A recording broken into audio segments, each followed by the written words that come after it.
Hey, it's Arroe. Podfest brings together 3 different conversations from musicians to authors, doctors, environmentalists, and even cooks in their own kitchen. It's real people with real stories. Podfest 53 features 3 very famous Daves, the legendary 60s music icon Dave Clark. Then we'll be headed into the world of comedy and television with the always funny Dave Coulier. Our third conversation is a walk through time. His photographs are some of the most magical of all time. Photographer David Alexander. This is Podfest 53. Good morning, Dave. How are you doing today, sir? Fine. He sounded like Johnny Carson there. Hi, Arroe, it's Dave. So, did you ever get to play Johnny Carson? I mean, I can't imagine. No, I didn't play Johnny Carson. I met him and I've got pictures with him, but I didn't do the show, no. Well, congratulations on this collection of music that was remixed at Abbey Studios. What was it like to go into that studio and just kind of reacquaint yourself with all those songs? Well, the amazing thing was to go back to vinyl, because it's on CD, but we also decided to release it on vinyl, which was what they were originally released on, and to go back and do that in Abbey Road was a trip. It was fun. I never thought I'd go back to vinyl. The last vinyl we brought out was in the 70s. I played your music as a vinyl, as a 45, as an album, and so to hear that it's coming back on vinyl again, you talk about reigniting some serious memories. Oh, good. Well, it did for me, so God. It was like a very happy blast from the past. Speaking of that blast in the past, part of the 28 tracks that are on this collection of music, you do the song "Do You Love Me," which, I mean, I was blown away by. That's the first track. Yeah, well, that was what I felt was our first big single in, over this side of the pond. I loved it. I think if you're going to do somebody else's song, it would never been a hit in England. You should make it your own. It's a good song. You can do your own interpretation on it, and then it's up to people to say they like it or they don't, Speaking of creating hits and things, weren't you one of the very first drummers to be the front man? Yes, I was here, yeah. For pop records, yes, no question, yeah. Because it opened up the door for the Eagles, Night Ranger, and even more to have that drummer be the one that's making the sounds.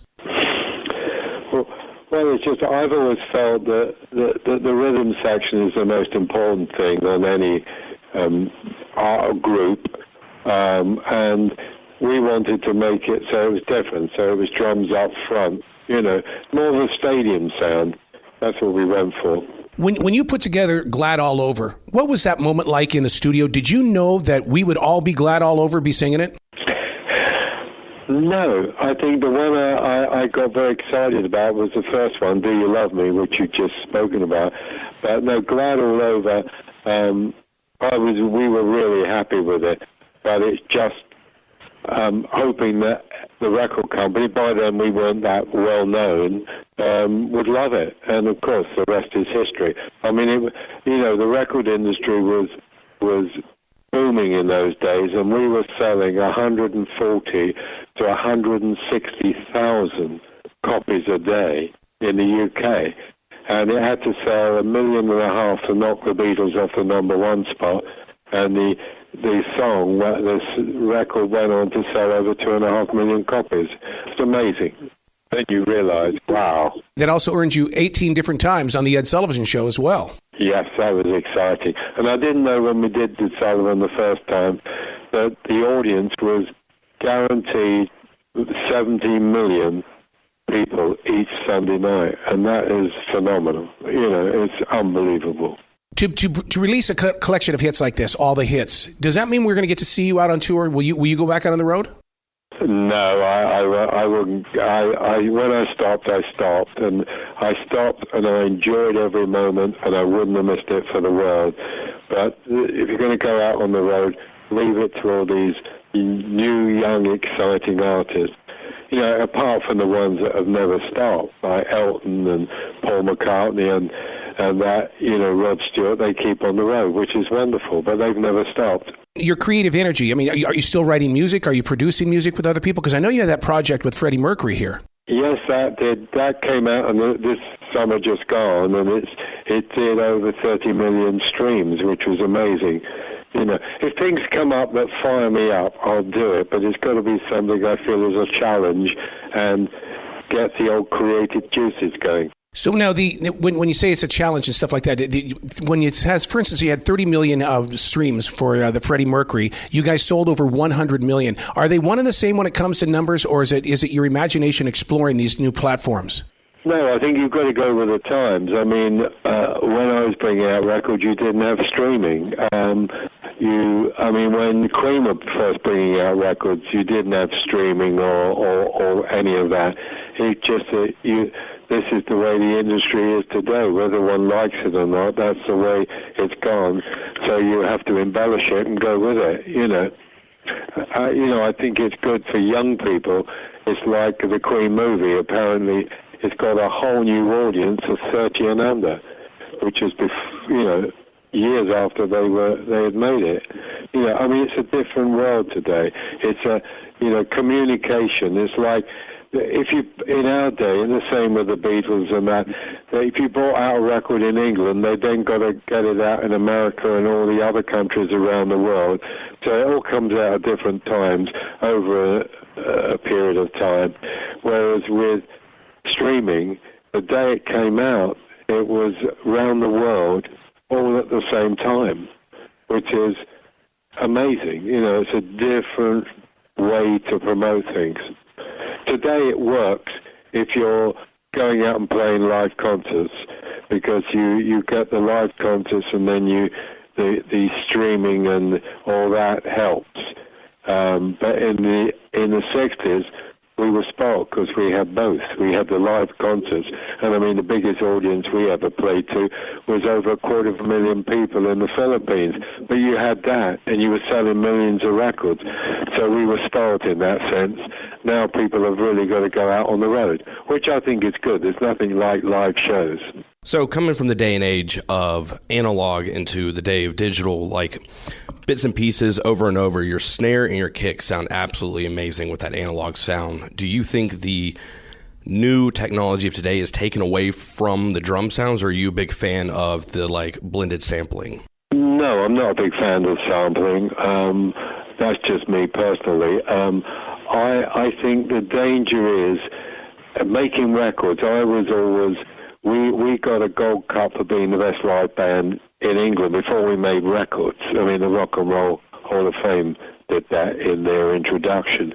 I just feel that it's the imperfections that make perfection on a live performance.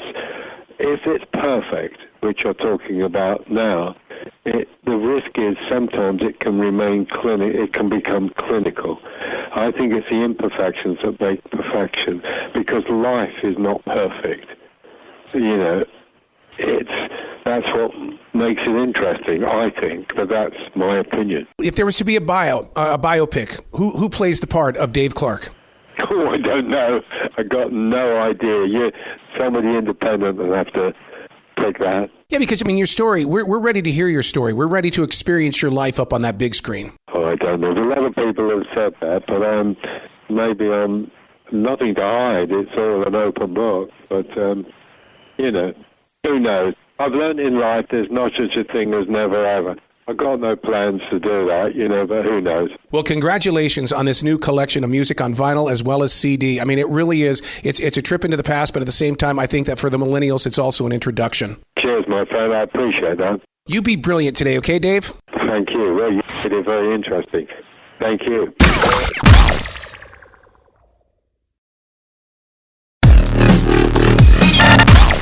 What's up, man? How are you doing? Arroe Collins, how you doing, man? He knows your home state well, he says. From Montana? I go to Montana every summer. Livingston. Yes! Yeah. Windy City, man. Yeah, a lot in Livingston and, all those little big timber. And What do you do up there? I go fishing. Fly fishing? Yeah. Really? And I go and I stand in a river the whole month of July, and I go to rodeo and Heck yeah. Over to Red Lodge or anything? buy tons of, no, not there, but just Livingston Rodeo. Yeah. Yeah. And buy tons of fireworks and, almost shoot, almost blow an eye out every year. But You get down to Billings at all, or? not too much. That's kind of my little area. And then I just saw John Mayer, and I didn't realize where I'm staying this summer. He's He said, well, just raft down to my house. Yeah. So, because we're staying in Prey. So you're on the Yellowstone then? Yeah. Oh, Yeah. Really? Yeah. That's awesome. Yeah, we're staying in Prey, which is near, like, between Chico and Livingston. Yeah. Right in there. Yeah. Yeah. Do you ever go up there around the Bozeman Tunnel?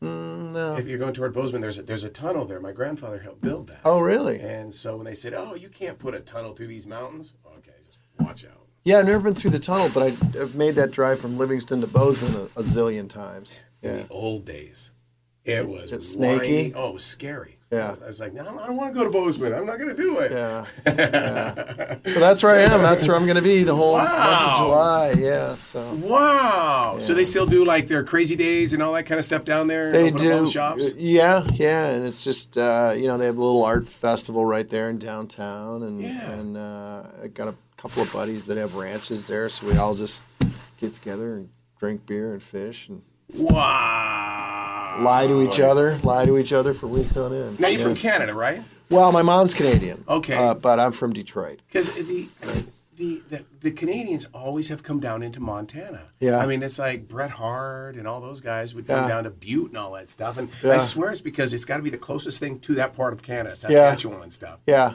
Yeah. Wow. Actually, a buddy of mine from Detroit's going to meet me up in Montana in June. He's from Saskatchewan. His name's Joey Kosher. Yeah. Such a small world. I know, right? Right? I know. It So, was a pleasure. thank you so much. You too. Hey, dear. How many millions of people do you think you freaked out the other night when you guys showed up on Jimmy Fallon? You know, it has started such a firestorm. It's unbelievable, And we did a Reddit interview. I don't know if you ever go on Reddit, but it's like the wild, wild west of the internet. So we did a thing called an AMA, Ask Me Anything, and it's blown up. It's just gone so viral. It's crazy. Every day the PR people send us like these tear sheets, these numbers of like, okay, this is going viral. This has gone viral. This is like the biggest, And I'm like, holy crap. I guess people were paying attention to what we were doing, Now, did it all start with a yogurt commercial then? Well, John brought us into the whole yogurt thing. He had done several, commercials with Dannon. And so he pitched the idea of bringing me and Bob in. And so, they researched it, and then they brought us in, and we went to New York this past week. We did Jimmy Fallon. We did The View. We did Good Morning America. But it's just been insanity.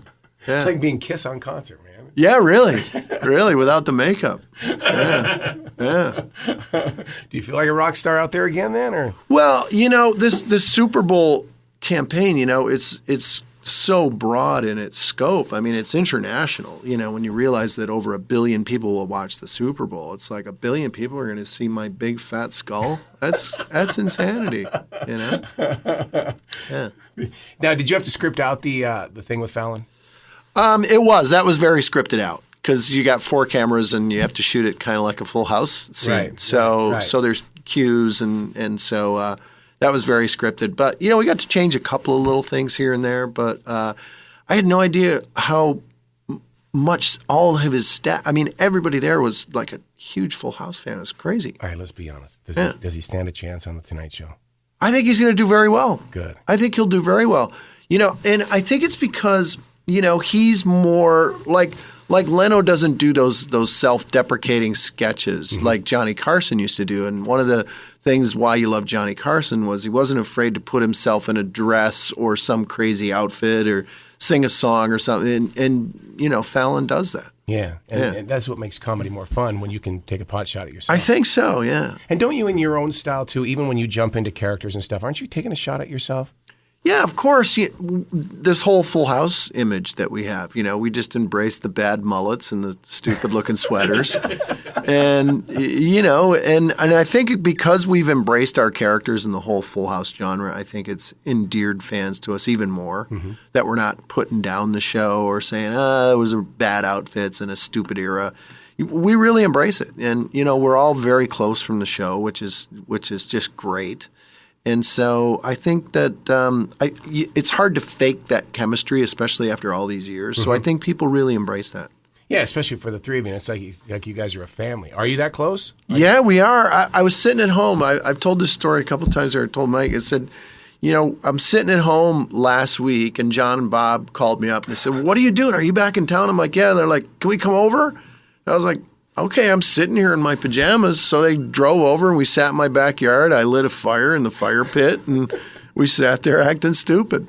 In California? Yeah. Here, you need some water. I think you guys are like needing I water. know. Crazy, What the hell's crazy. going on with Well, that now stuff? they have, I just read today that they have these squads. They're going to be driving around Los Angeles, these drought squads. And if they see people if they see people watering their lawn or washing their car or squirting down the driveway or something on a day where you're not supposed to, they're going to bust you. Oh my God. I know. Stupid, isn't it? So in all the letters that you've gotten from people who have followed you, what's the weirdest way somebody has spelled Coulier? It gets mispronounced more than it gets misspelled. Yeah. Coulier. Hey, Coulier. Sir, Dave Coulier here? It's like, so it does. Growing up, it was brutal. It was, it was a name that none of the teachers could ever pronounce. And then once they learn it, It's French, right? Belgium, French, Canadian. Wow. Yeah. Wow. Yeah. Wow, man. I had somebody in Billings live next to me that was from Belgium. They like to fight. Do they really? Oh my God! Not Really? like fist fight, Fighters? but I mean they argue. Woo! I Really? swear that he would always just so he could speak. So that one guy has ruined it for all the Belgian people. Wow. They like to fight. Yeah, well, no stereotype there. Don't go to Belgium unless you're ready to throw down a couple of haymakers. Yeah. Now, have you been touring the comedy circuit now? I have. I've really embraced my stand-up as well. I took a long break from doing stand-up. Yeah. And just because I was doing television, and that was really my focus. It was, voiceovers for animation and television. And so I've really embraced it like never before. And I'm actually having more fun with it now than I've ever had. In what way? I'm writing more. Okay. I'm investing more of myself into the actual jokes. I'm investing more energy into. I just built a website. I always had like this crappy website, it looked like it was built by my grandma, Oh, I'll just go to one of these sites where you can just build a website in 2 minutes. So I built this great website, and it's got a store on it where people can, buy crazy like things like cut it out shirts and I've really embraced the whole world of stand-up more than I ever have, and it's so much fun. Now, the cut it out, that's definitely your song hook. That's your Motown. It is, and I'll tell you where that whole cut it out thing came from. My friend Mark Sandrowski, I've known since I was 8 years old. He's a childhood friend, and he's now the director of the Big Bang Theory television series. Wow. Yeah, he's directed every episode. So he and I go back many, many years from our hometown, and we were once a comedy team. We were a duo called C and Ski, and he used to go on stage and play this Mark Suave character, and he would always unbutton his shirt, and he would pick some lady in the front row and show her his nipple. Then that was his big thing, and he would go, "Hey, man, here you go. Oh, cut it out." And he used to do the hand motions. And I always told him, I said, I'm going to steal that and use it for something. So I started using it on a show called Out of Control on Nickelodeon. It became kind of a catchphrase. And then I brought it to Full House, and just people come up to me all the time, and they botch it up. They get it wrong all the time. They're like, "Hey, knock it around." And I'm like, "You mean cut it out?" "Oh, yeah. Okay, you got it. Way to go." Now, do you think comedy is like a song where you have to have a hook? When it comes to that punchline, it's got to be about pace and rhythm. Yeah, but the difference between music and stand-up is at the end of a song, people will always clap and cheer. They don't always laugh at the end of a joke. Right. So there's a different rhythm with stand-up. I always equate stand-up to kind of like blues and jazz. Oh. It's kind of more of those emotions, than rock and roll. How come you didn't take up music? I did. I was in a high school band. I had a band in high school named we called ourselves Nighthawk. Nighthawk, and I had long hair, and I played harmonica, and we used to play school dances and stuff. Wow. But I every time I got in front of the mic, here we were, these guys like trying to be cool, and I would always want to tell fart jokes, because there was an audience there. So I got more hooked on the fart jokes than the 3-chord songs we were playing. Now, to come up with all the characters, which I can't imagine how many you can do, Were you just staying up late at night trying to fall asleep, and you would just create these things? I used to lay in my bunk beds, in our bunk beds, me and my brother Dan. And my brother Dan, I mean, I've had a career of 35 years of doing voices for movies and television, but my brother Dan really taught me how to do voices. He could do family members or our coaches, kids on our street. He was amazing. And so I really learned that whole ear quality of capturing something and characterizing it from my brother Dan. And then when I was 9 years old, I finally came up with like an impression he couldn't do, and it was called. It's a really weird impression. It's called a duck with a pencil caught in its throat, and so it's just. And I used to do it for people. I know you can't see the facial expression. See, now that's a teaser. You'll have to come to my shows. Comedy Zone. Yeah, and so everybody just loved the duck with a pencil caught in his throat, and I sailed past my brother. I was like, I am so much better than you right now. Yeah. Yeah, because you don't really hear of a lot of comedians coming out of Detroit. It's usually the musicians and the car makers. Well, there's actually quite a few comedians. There's me. There's Tim Allen. Really? There's another guy. With California. Yeah, no, he's a Detroit guy. Gilda Radner. There's quite a few comedians that have come out of the Detroit scene. Look how uneducated I am. I thought Gilda Radner was Chicago because of the Saturday Second Night City. Live. Second City stuff. Yeah, but she's a Detroiter. Yeah. So wow. But what the hell's going on with that town?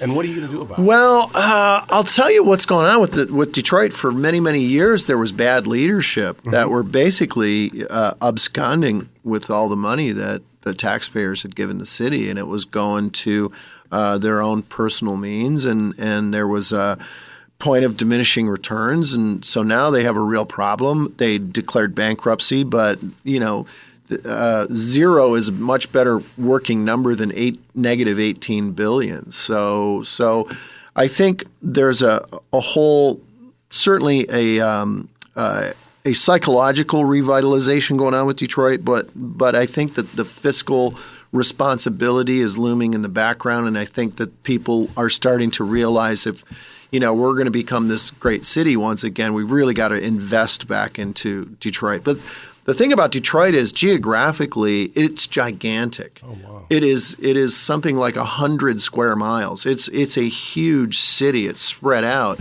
But what you also have is a decline there's been a mass exodus of people who actually live there, the citizens, And so you had this gigantic area to cover and not enough manpower to really cover it with services. So they've got a real problem now, but I think that there's kind of a cultural swelling and underground, if you will, that's kind of permeated the subculture in Detroit now. So you're seeing a lot of artists move in there. You're seeing a lot of restaurants. Yahoo's world headquarters are there now. Yeah. They've brought, I think, 25,000 jobs to Detroit. So there is a revitalization going on there, and there's a whole theater district now. The Ilitch family's been very instrumental in building Comerica Park. They're going to build a new ice arena there, a whole cultural center that's around that, shopping, and they'll integrate all of that within the confines of this whole new development. So there's a lot going on there, and it's kind of painful because my entire family and all my friends are still back there.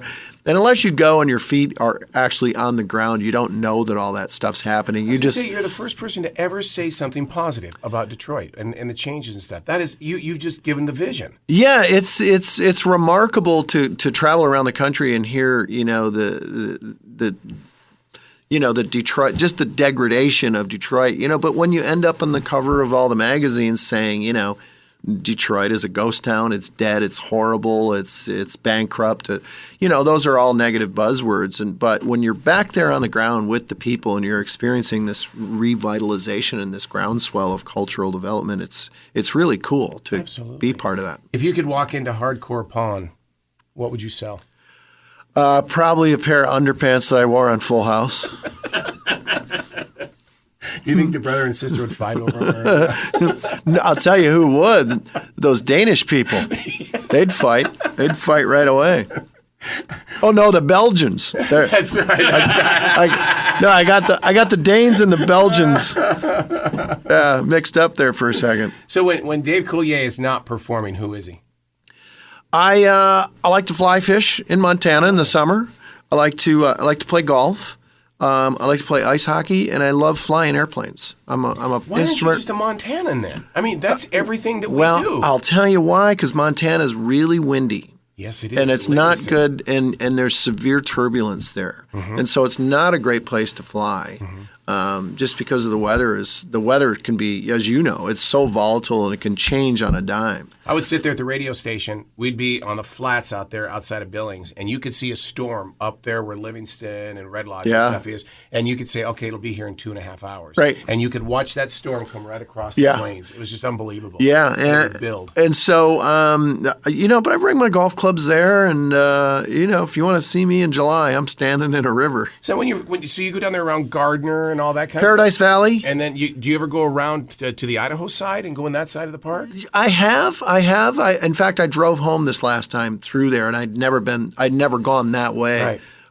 I'd always gone the other way through the park, but never on the other side. And oh man, it's beautiful. Did you get to the back side of the Tetons? I did. My God, I did. it's different, That was isn't really it? yeah. It's not that famous view. I mean, No. it's just a spectacular. It's on that jaw side. dropping. Yeah. It really is jaw dropping. And I tell people, have you ever been to Montana? And they're like, no. And I said, you got to just go.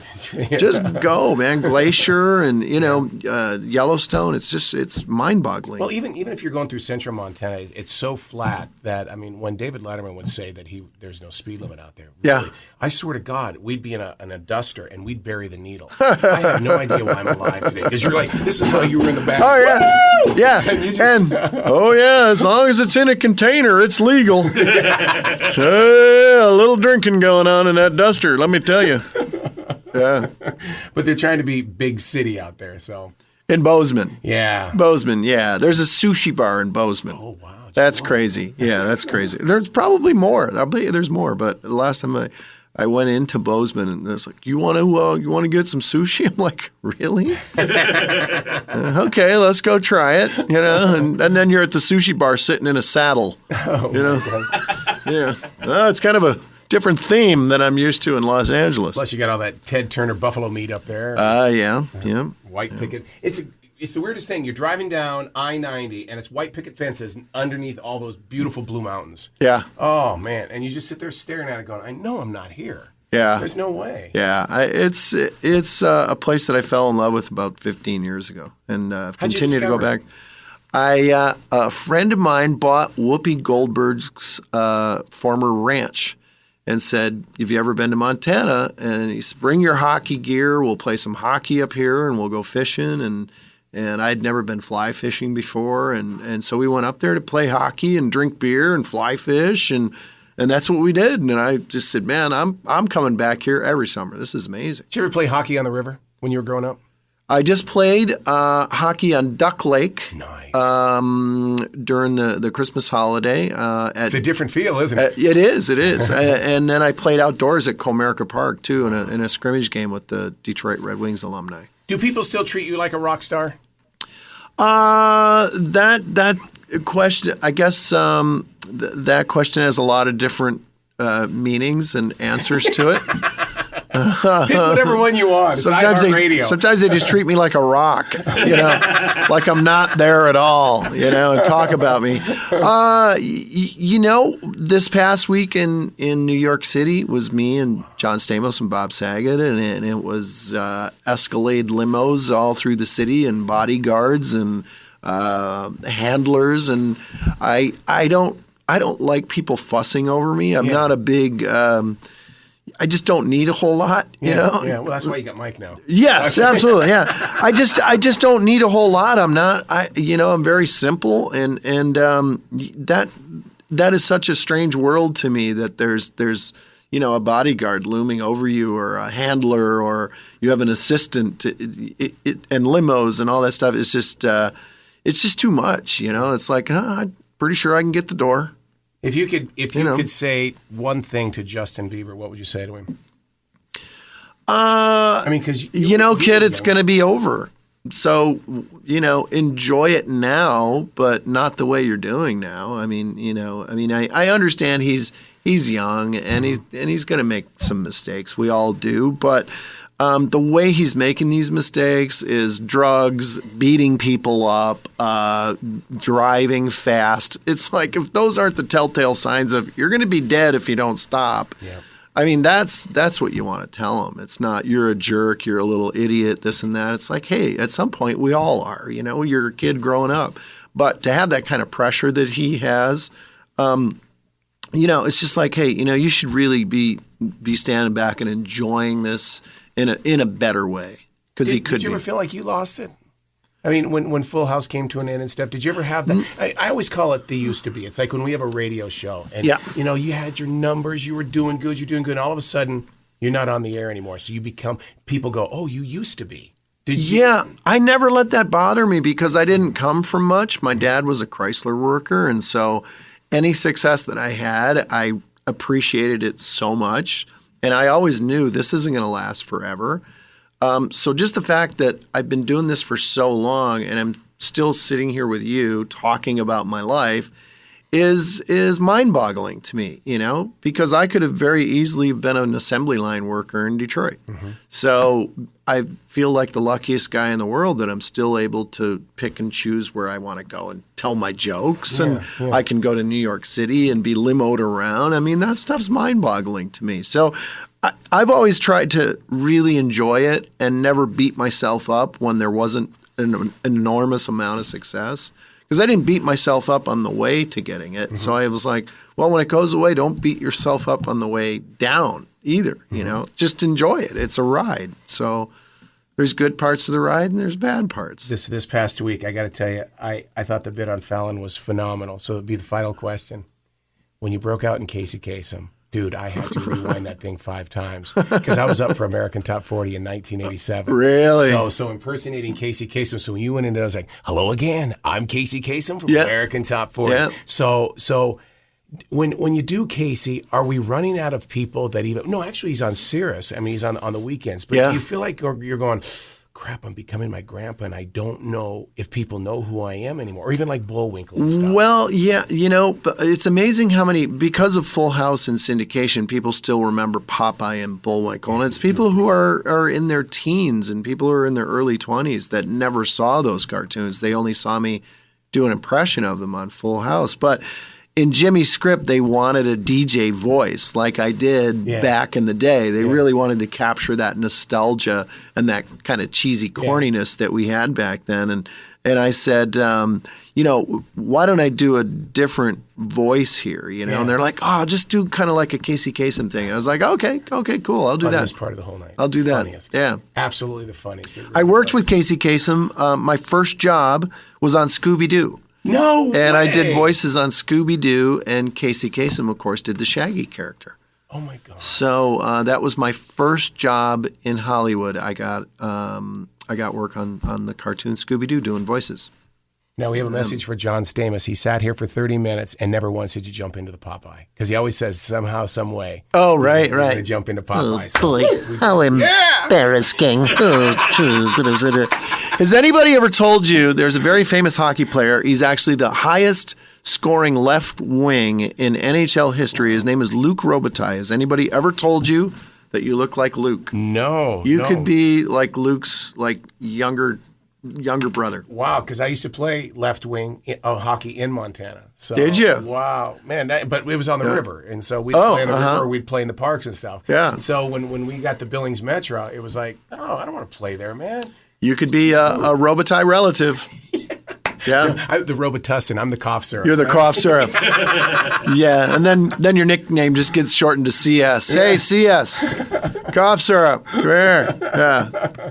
So you're at the Comedy Zone tonight and tomorrow. And tomorrow. Yeah. And the times are? 8 and 10:15 tonight, 7 and 9:30 tomorrow. That's great, man. Yeah, and it's a heck of a lot of fun, and anybody can come to this show. I mean, I don't know if there's an age requirement at the show, but I mean, it's not for, like 8-year-olds or anything. It's not an episode of Full House, but I mean, if you want to bring your wife out and not, hear F-bombs every other joke, this is really the show where you can feel comfortable that you're going to just, laugh your butts off and you're not going to hear a lot of swearing. Can I say that it's not Bob Saget. Although Bob is very funny. Bob's hysterical. But it's not going to be the Bob Saget show. Yeah, it's just this is a set that you could watch on the Tonight Show. This is it's TV network clean. If I can best categorize it. I love it. Dave Coulier, thank Thanks. you so much. Thank man. you. Thank you. Thank you so Appreciate much, it. man.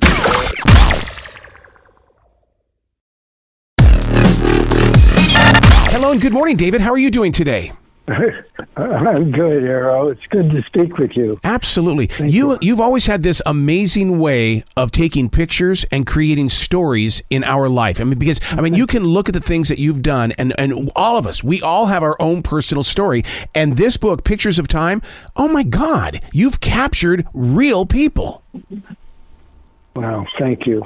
Thank you. It's interesting. I look at the people I photograph now no differently than I looked at the celebrities I photographed back in the day. And in fact, I find that the people I photograph now, if you look around, like you just walk down the street, you look carefully at other people, they reveal themselves. Yeah. They're just in normal life, they reveal themselves. In the studio, I had to work really hard to get celebrities and other artists to open up and reveal themselves. And yet, now that I just walk around, you see the magic of reality everywhere. It's natural. I think that's one of the reasons why during the lockdown I took on a job at a grocery store, because I just wanted to be with people. Oh. People have this energy about them, and if you listen to them, they come with stories, and that's what's so fascinating. That's right. Right. And they're real. The stories are real. They reveal themselves, don't they? Yeah. Fabulous.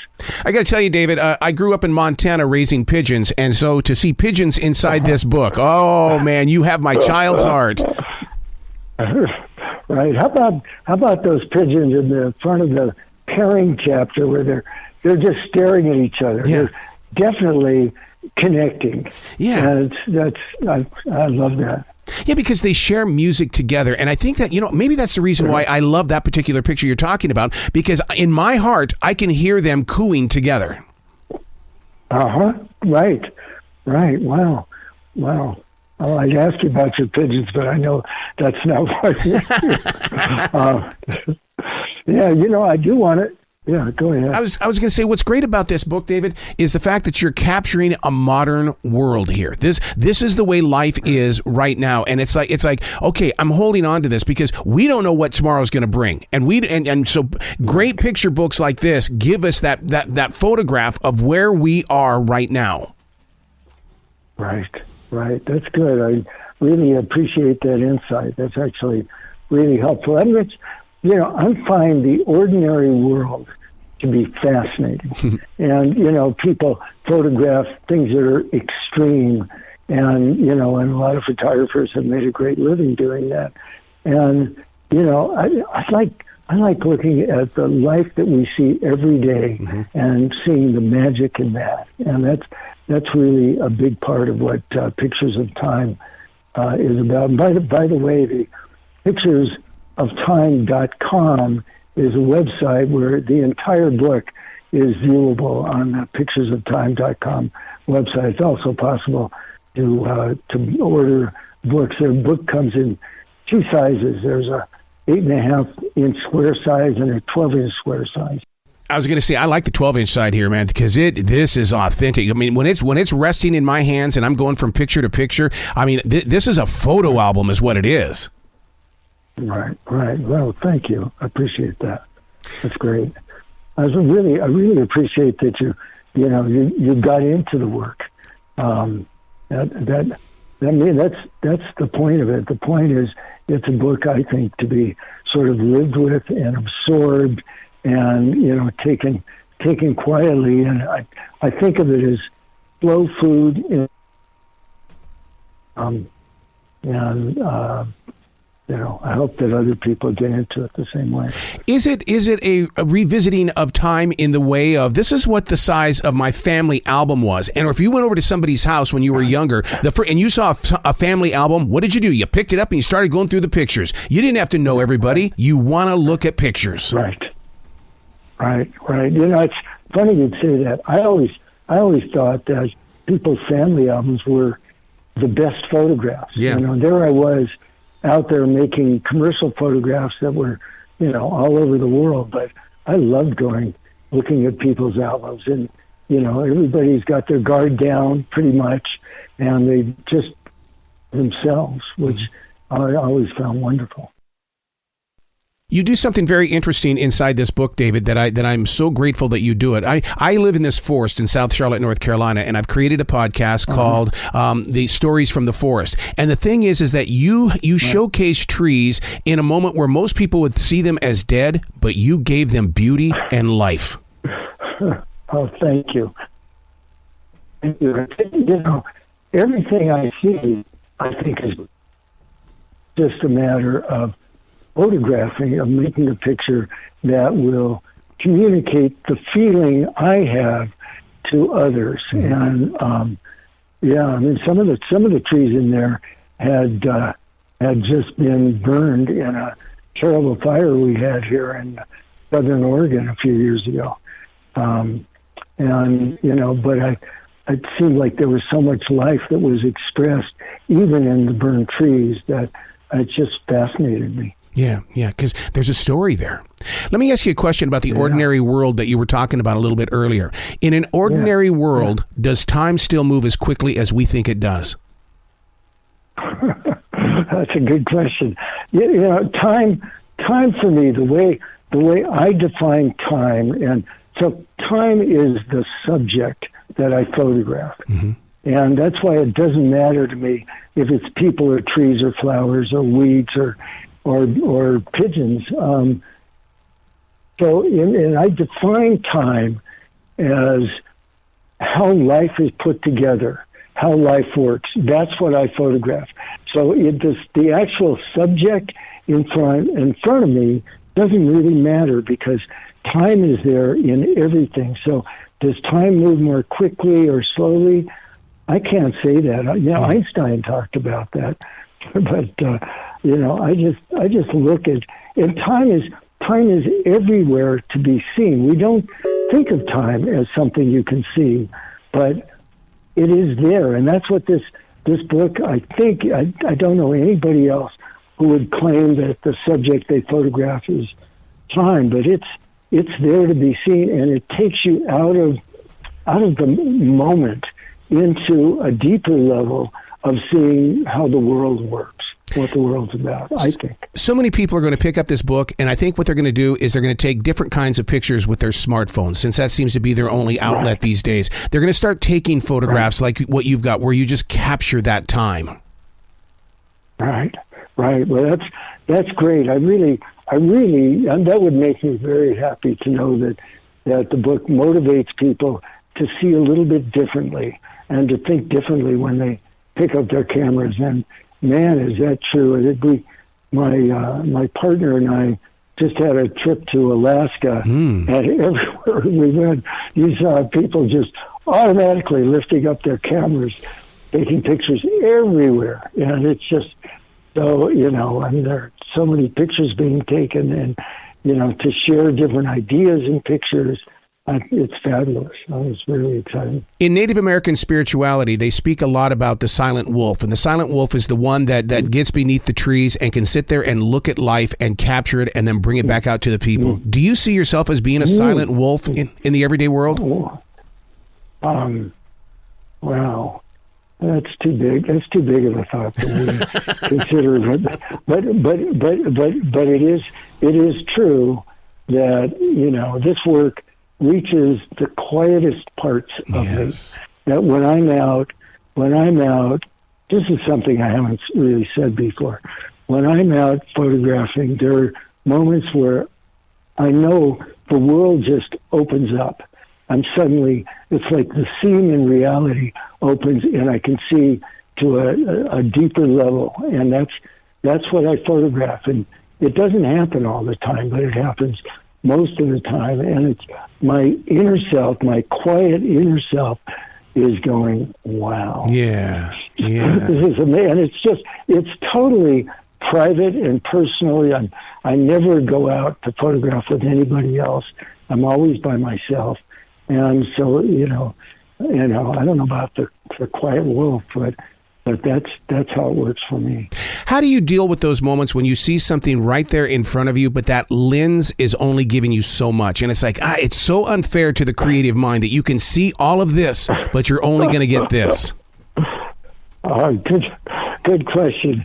I try to be prepared when I go out, and it is true. There are times where I get angry at myself because I didn't bring a particular lens. Mm-hmm. But most of the time, I'm prepared for whatever it is I see. If it requires like really macro photography, getting them really close, or if it requires a wide angle lens, seeing something from afar. There's a picture. Well, each page spread in the book represents sort of a different story about time.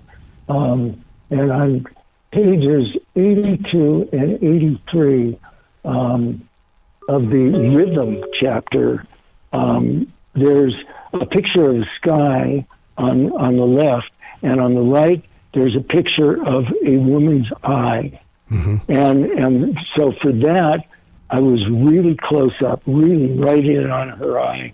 And for the other, I was wide looking at the sky. And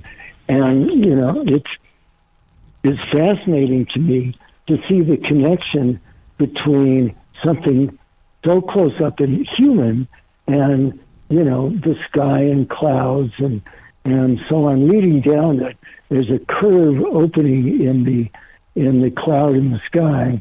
And that curve leads down to a hawk that was sitting on a tree branch, which I think is also pretty cool. Wow. You got to come back to this show anytime in the future, David. The door is always going to be open for you. Well, thank you. I love this conversation, and I'd love to go deeper with you anytime. Absolutely. Well, you be brilliant today, okay? Okay, thank you. One last thing. Yes, sir. I'd love to just mention the website one last time. Yep. Picturesoftime.com. You can see the whole book there. Best to look at on a tablet or a computer screen. Thank you, Arroe, for giving me this opportunity. You bet. Have a great day today, sir. Thank you. You too. Take care.